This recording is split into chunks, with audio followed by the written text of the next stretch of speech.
দেখুন, বাংলাদেশে আজকে যারা ক্ষমতায় আছে তারা জানে যে ক্ষমতায় আমাকে টিকে থাকতে গেলে ভারত বিরোধী বাজার আমাকে গরম রাখতে হবে। কারণ আজকে যারা ক্ষমতায় তারা নির্বাচিত কেউ জনপ্রতিনিধি নয়, তাই তাদেরকে কল্পিত দুশ্মন তৈরি করতে হয়, কাল্পনিক শত্রু তৈরি করতে হয়, যাতে বাজারে একটা জিগির তোলা যায় ক্ষমতায় টিকে থাকার জন্য। সেই জিগিরের একটা অংশ হচ্ছে ভারতের বিরুদ্ধে যুদ্ধ ঘোষণার জিগির। সারা বাংলাদেশ জুড়ে চীন পাকিস্তানকে সামনে রেখে ভারতকে দুর্বল এবং ভারতকে কমজোর করার জন্য তারা সর্বব্যাপী প্রয়াস করছে।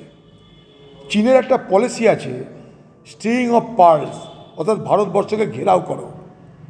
সেই ঘেরাওয়ের জায়গায় পূর্ব প্রান্তে বাংলাদেশকে তারা হাতিয়ার করতে চাইছে।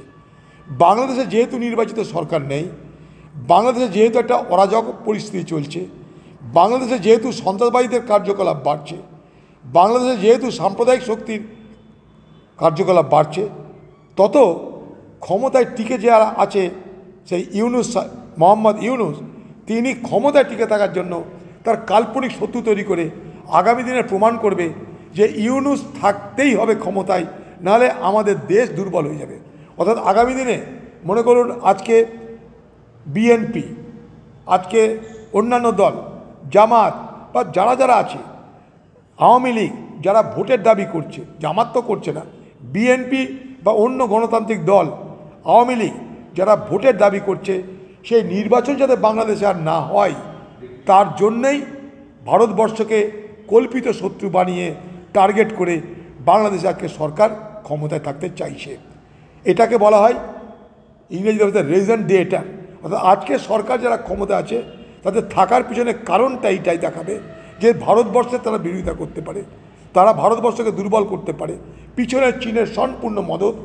এবং আগামী দিনে ভারতবর্ষের এই সীমানায় দিনের পর দিন বিপদ বাড়বে। এই বিপদ বাড়লে এ বাংলায়, এ ভারতবর্ষে সব সম্প্রদায়ের সব ধর্মের মানুষের বিপদ বাড়বে। দেশ যদি দুর্বল হয় আমরা সবাই দুর্বল হব। এটাই করতে চাইছে এবং পিছনে চীন খুব পরিকল্পিতভাবে পাকিস্তানকে সামনে রেখে এই মোহাম্মদ ইউনূসকে মদত দিচ্ছে।